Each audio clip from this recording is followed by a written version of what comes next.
Make me French toast. French toast. I will make you Serbian toast. Prženice, bre.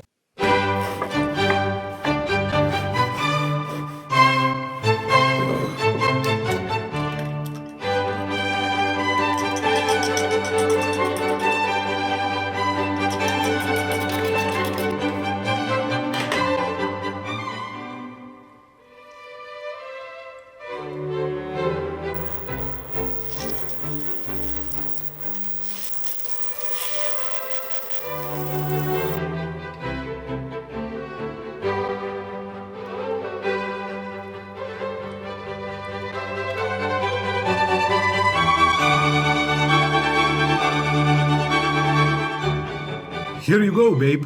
These are better than French. Pa jok. Prženice, bre.